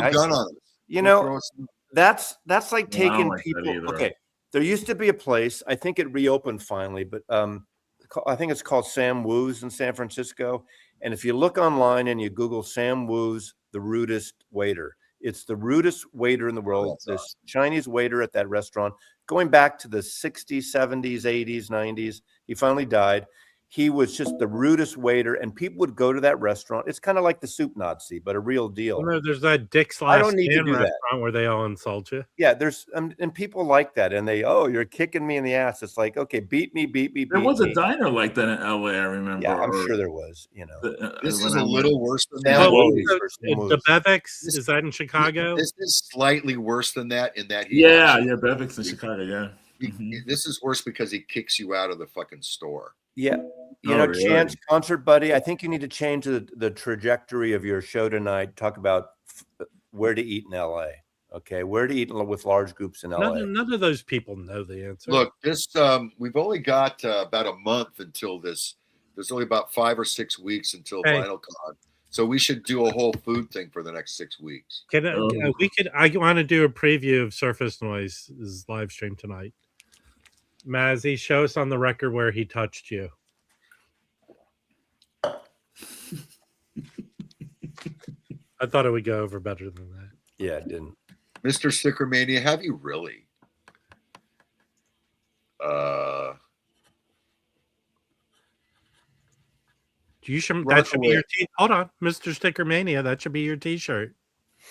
Yeah, Rockaway is is fucking phenomenal. I used to go there every day. Well, hold on. The original version of Rockaway was phenomenal. I used to go there in the 70s and 80s. Okay, yeah. Here's Delphina's suggestion. Oh yeah. So I know this place. So it was originally this couple. Can you stop talking? It was originally this place. That they would sell stuff that they got from like garage sales and shit. And I think one day they got in a record collection and saw how well that sold, and they started to go all in. I think this was 2 or 3 years ago. They decided to go all in, and their whole thing was, we're using Discogs. That's how we're pricing everything. We're going by Discogs, but they're only going by Discogs for the high price. So I went in one day and picked up a record, and they go, $15. And I go, you use Discogs? And they go, yeah. I go, this is a $2 record on Discogs. If you're going to use Discogs, you got to use it for every record, right? And I kind of threw it in her face. And then she goes, okay, you take it for free. I go, I don't want it for free. I want to pay for it. Just trying to make a point. And then, so now they started participating in Record Store Day, and they would get stuck with all those records. And they kind of backed off that. But the last time I went there, it wasn't good. Like, they weren't getting collections like they used to. Shut up, Rob. Quit. Do they pay you? They pay you for an ad, though, right? Like a goddamn slot machine. Like a goddamn slot machine. I'm going to be honest. Quit pissing in my well. Like, Delphina's being honest right here. I'm being the same honest. Yeah, Delphina is too. But she said there is a place in El Segundo. She didn't nail them to the wall like you did. What did I nail them to the wall with? Sometimes they have good records there. They're just way overpriced. I'm the one who put their name out there, didn't I? That was bad. My bad. I was not putting their name out there. That was my bad. No more slot machine. Oh, so here's what I heard about this Wax Track. So that was a guy like the Sandy dude who would yell at you and overprice. I heard the son took over, and he's more. The son has taken over. The son's name is David, and he's a more very nice guy. Yeah. Say hello to David. Tell him Jim from Record Collect. We just changed their ad. They got a new ad. Says under new ownership. You know, I think the father may have had a reputation of being really tough, rough and tough, and the son is not like that. So let us know how it goes, Vinyl Piper. They should have my magazines. I sent them a box. Is there anyone here in the Vegas area you can meet up with Vinyl Piper, take him out to eat? And leave them there? You can go to a strip club together. You know what the best thing about Vegas is now? There's no one there. But those weed stores there are like palaces. Oh, really? Yes. They're huge. All I'm saying is, but I went to Vegas and I kind of found it's okay. It's not the best place to go shopping. I used to have a good time there. I mean, I'm not a gambler, but It's good people. Wax Track sad. Yeah, I'm talking about record shopping. Vegas is record shopping. Oh, record shopping. Yeah, 2 nights is plenty. 2 nights is like a week in any other place. Yes. One night in Paris. Hold on, Jim. Can you hold it up? Your arms falling asleep? Yeah, no. Yeah, they. This is a new ad for them. We're new management, and I think we should give them another shot. Now, the guy supposedly has the shit, right? Yes, there's a lot of good records there. Ivan, where'd you come up with that line? By Elton John. When Elton was in Vegas, he would go there all the time, take pictures. Is weed cheap in Vegas? Because coffee isn't. Coffee's not my cheap favorite. anywhere. My favorite place to go eat there, is at the New Orleans. They have a place called Ping Pang Pong. Wow. That place is okay. good. So I got married at the Little Chapel of the West. Which time? The last time, and it's where Elvis married Annette and Annette Funicello in the movie. Oh, in the movie. Which movie did they do together? They got that Little Chapel of the West has been in a bunch of movies, and blanket diet pills. At the time, it was on the parking lot of the pyramid one. What's that called? Oh, Luxor. The Luxor. So we got married at the little church, and we put everyone through the buffet at the Luxor for our wedding lunch, and it was fucking awesome, man. It was so much fun. I got married on a Thursday in Vegas at noon, and 40 people showed up. My favorite buffet is at that one at the Wynn. That's a really cool one. It's really nice. I used to go to Vegas all the time to test movies, believe it or not. Mm-hmm. But we used to go to the Bellagio buffet. That used to be the best one. I think the Caesars might have taken it over, but I don't know. Maybe was Bellagio, was that the one that had the like glass ceiling? They had the blown glass. Okay, so in who their did Elvis marry area. at the little church? Yeah, that's what I'm talking about. Who did That's Elvis marry in Vegas? That used to be the best one, but I think. Really? Hey Siri, who did Elvis marry in a movie in Vegas? Oh God, he made 30,000 movies about marrying someone in Vegas. Yeah. And Margaret. Oh, that's right, Anne Margaret. Sorry. Yeah, that's a better choice. I see social media videos about how Vegas is just falling apart. Really? Even before the pandemic, even before what's going on now, they made a decision to charge for parking. That was literally the stupidest decision. Beginning of the end. It was the beginning of the end when they started charging for parking. Their parking lots are gigantic. It brings people in. I think one of the big resorts have decided to stop charging for the parking, but just to go in there and get a coffee at Starbucks is like $12. It's ridiculous. Coffee was cheaper when Biden was president. Oh, God.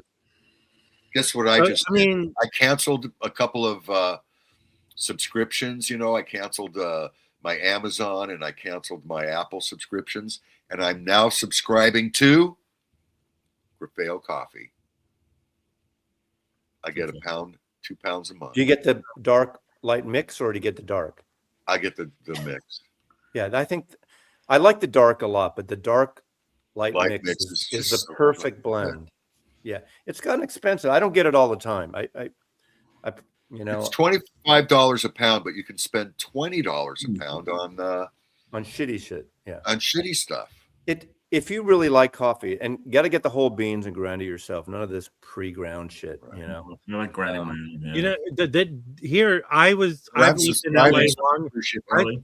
I lived in LA long enough. I would say the first part of living in LA, at least the first 10 years, maybe longer.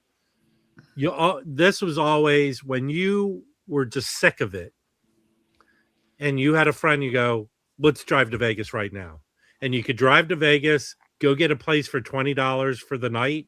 Good place. Like a good place. Yeah. And go have a great time for 2 days. That, you can't do that anymore. No. It's not cheap anymore though, huh? No. Vegas was such a good option to go to and have a good time for cheap. Even though if you gamble, you lose money. After this vinyl file pressing that I just got, and I listened, it's so good.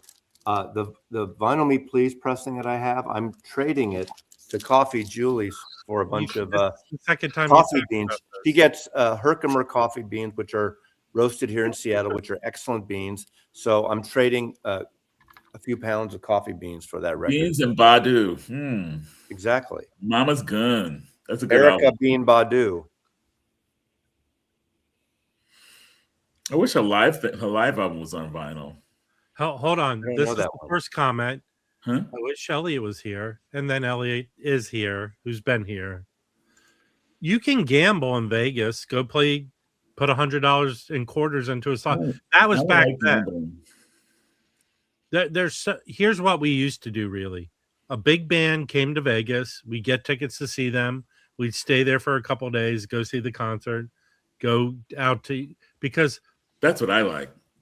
Hard to get in restaurants around the country. Would open a place in Vegas, you could stroll right in. One of the best Thai restaurants in the country is in Vegas, right there. It's such a good.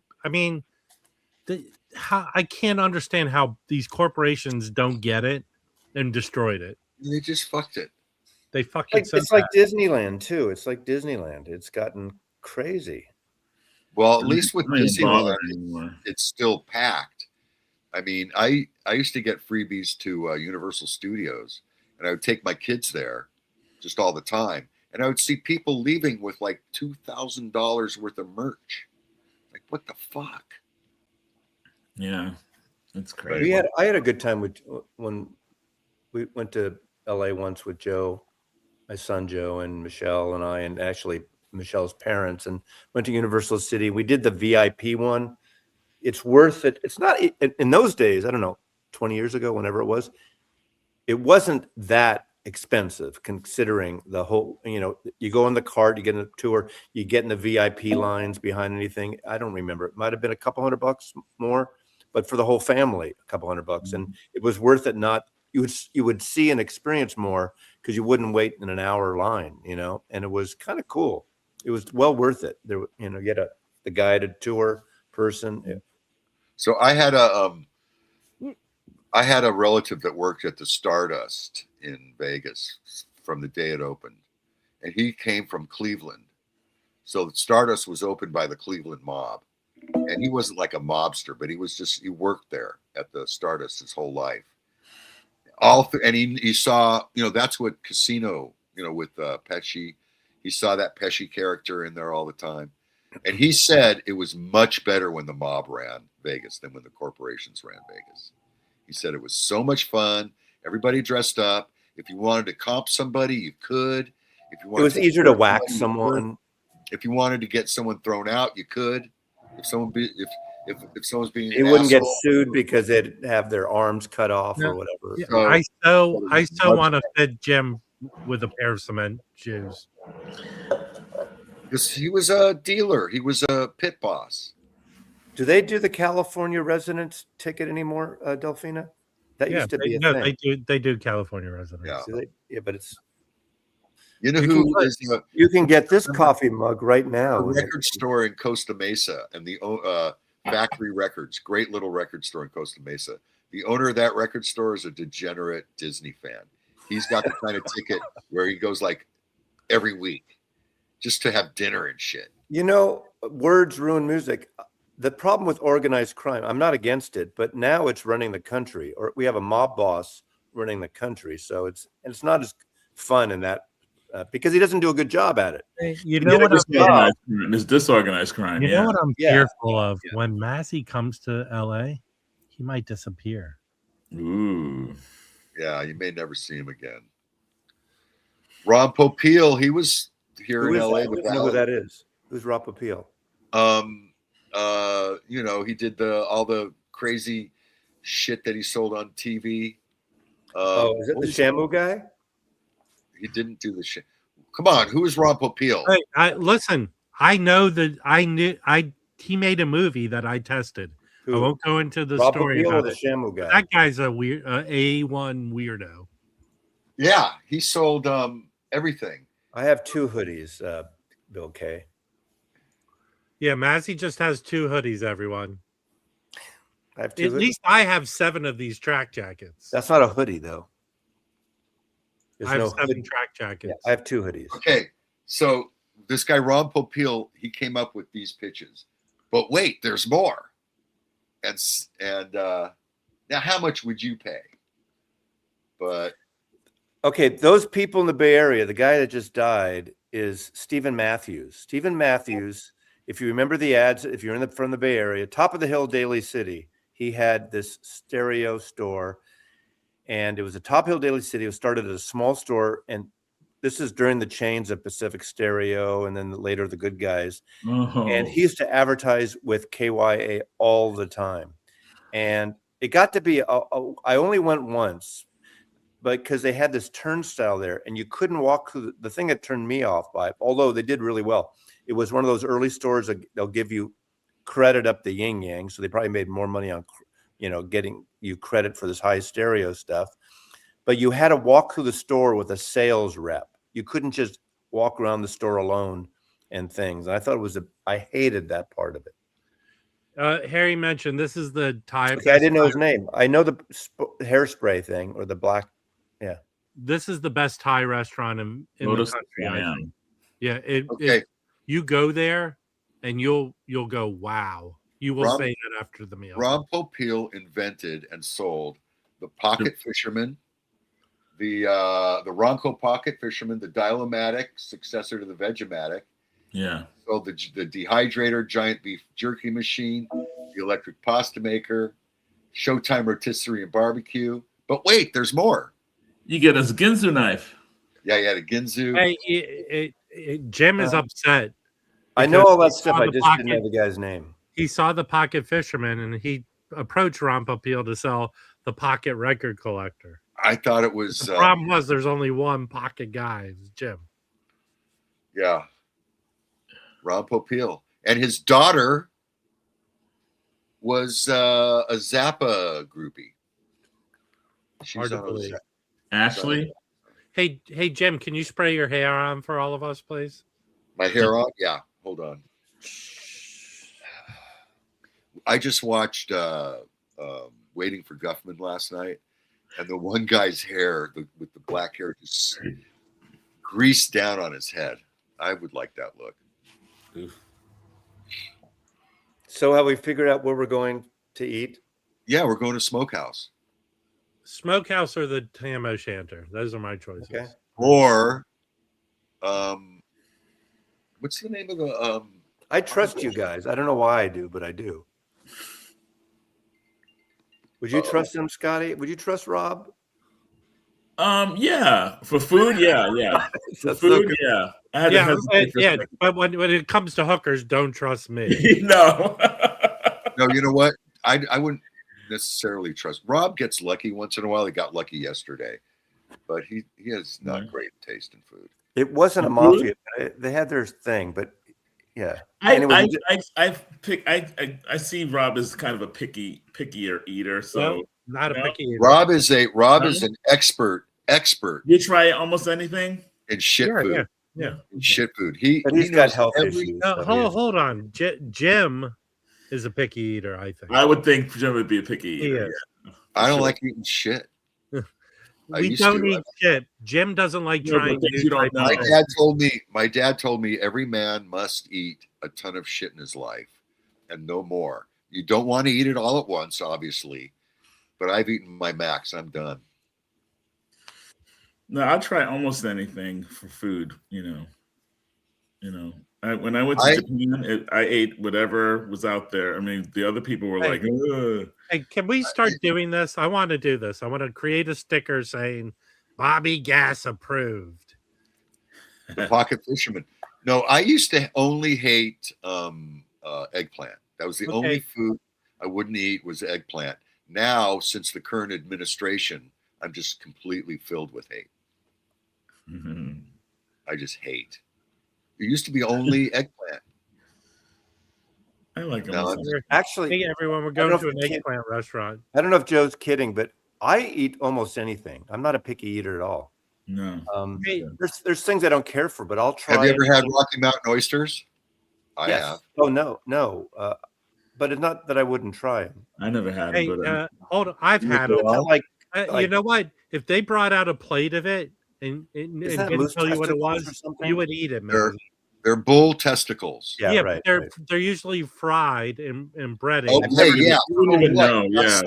I've never had them, but I would try anything. Fried part comes off, and you got a gray thing with channels in it. I just don't eat a lot of junk. I mean, a lot of junk food. I haven't eaten pug, but I'm going to be serving pug. I no longer eat fast food. I never eat fast food anymore. So occasionally. I went by Dick's Burgers on the way back from Gig Harbor because the place I like to go in Gig Harbor, the Tides, which is a restaurant right on the water there with seafood and fish and chips, is closed for maintenance. So I couldn't go there on Wednesday. So as long as you over-explain the reason you didn't go, which no one knew about before you talked about it. These are not cow's balls; they're bull's balls. And Dick's Burgers is different. It's like the Dick's Burgers is not like a chain restaurant food. It totally is. But it's a it small is a regional chain. Yeah, but like it's fresh. It's not it's like In-N-Out Burger in a way. Are there still tons of burger places in LA? Because I remember there were as big as it ever was. Really? Yeah, Jim and I went to a new place called this Burger 3000, which has 3 locations, and it was excellent. It was really good. There's a lot of burger places. It's halal meat. It's good. Really? Ooh. Ooh. That sounds good. Yep. Yeah, those were good. I told Sherry about it. We're going there Saturday for Valentine's Day. Baba ganoush. Yeah. I do like. No, I can eat baba ganoush. That's the only way. Muttabal. It's the only way I can eat. I promise you, if someone brought you a plate of these to your table and didn't tell you what they were, you'd eat them. You eat them and go, "Oh, that was okay." No, you wouldn't. No, you wouldn't. Yes, Rocky Mountain oysters. Yes. No, I was like a true picky eater. I tried twice, which is. Did people tell you what they were, Jim? Yes. I'm saying if they didn't tell you, That's probably why. I saw them on the menu at a place in Denver, that really famous restaurant. Buckhorn Exchange. That's where I had them at. Yeah, and I said to the waitress, I said, "This bullshit? What is this?" I would never eat them regularly, but they're like no different than deep fried pickles. It's fried and there's a sauce. It's the thing that I didn't want to try when I was in Canada was the poutine. It just looks so gross to me, but it's gravy on fries with cheese. So good, huh? What? I tried cooking goat once. It's gravy and fries and cheese curds. It's fine. But I was living up in Fraser Park, and the sheriff in Fraser Park gave us a leg of a goat that he slaughtered, and we put it on the Weber and cooked it. And I'm telling you, man, the first bite was the best thing I ever tasted in my life. The second bite was the gamiest shit. It was horrible. Goat. Yeah. Hey, we fucked it up. We screwed it up. Hey, Baggy, we don't need you to give us a, science body lesson. Wait, what? No, I want to know. What was that? Hey, Baggy's doing a live stream. He slaughtered his. He'll show you the reproductive system of a worm. So yeah, goat didn't work out. But I used to go and buy birria, which was goat birria, on Mondays. Birria tacos, goat tacos at a. All right, what's the weirdest thing that you like to eat, Jim? Right now? Anytime. The history of your life. Tongue. Tongue? Ugh, I hate tongue. We used to have a tongue in the refrigerator. My mom used to make good tongue, yeah. I used to carry it when I was a little kid in the store. That was my I used to love to carry it around. Yeah, but the Jewish type of smoked tongue that you make sandwiches with. No, it looked like a goddamn tongue. Well, when you go to the Mexican taco trucks, okay, so they shred it. Yeah. The craziest thing was there was a muffler shop way down Alameda, 200th and Alameda, just total industrial, giant acre of all this metal and stuff, and I smell. The owner says, "Oh yeah, I'll take tacos." There's a guy with a shopping cart, and in the bottom of the shopping cart, he had a rim from a wheel, and inside the rim were coals burning, then a grate, and on top of it a big pot, and bubbling away in the pot was goat, and he had chopped onions, chopped cilantro, and tortillas, $1 each for these fucking tacos. He would make them right there out of a shopping cart. Best stuff I ever had in my life. Now, an hour later, your skin would get blotchy and you'd start to hallucinate. But Monday was goat. Tuesday was lingua. Tuesday was tongue. And it was a different meat every day. Well, when you go to these sidewalk taco stands that are all around LA, the best ones have like a moat of liquid with all the meat stewing in it, and also cactus and stuff like that. Yeah. As long as this has been stewing in that for like 6 weeks. They have to tear it down and put it back together every fucking day. Well, they're supposed to have, I don't know about California law, it might be different than San Francisco law. You have to have a commissary. You can't just have a food truck and that's it. You have to have a place where you go and you prepare things and you cook things and you clean. No, you do it right there. Well, yeah, you do it right there, but every night you have to clear everything out and you have to like clean it out and have a commissary. You have to have a place for it. That's like, it's a health code, which is hold on. Legitimate. I don't sell on Amazon. I do on eBay. It's fine. I mean, there's no place on the internet that you have an opportunity to sell instantly like eBay. Oh, I had a neighbor once who made Whatnot. Whatnot is instant. No, Whatnot is an auction site. It's not like eBay. Well, we're lungs. You can do it as a sell buy, not just an auction on Whatnot. No, I understand. The only other place would be Discogs, but I believe records sell faster on eBay than Discogs. Okay, I've eaten pulmon tacos, lung tacos, made out of lungs. Hey, when you guys come to LA for the thing, here's what we'll do. We'll go to one of those sushi places where you can eat off of a naked lady. We'll go there.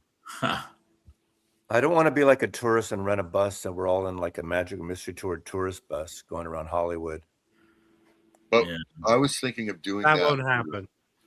And we could include the Mass Murderer tour too, right past the lobby. Yeah, but here's we're leaving in a minute.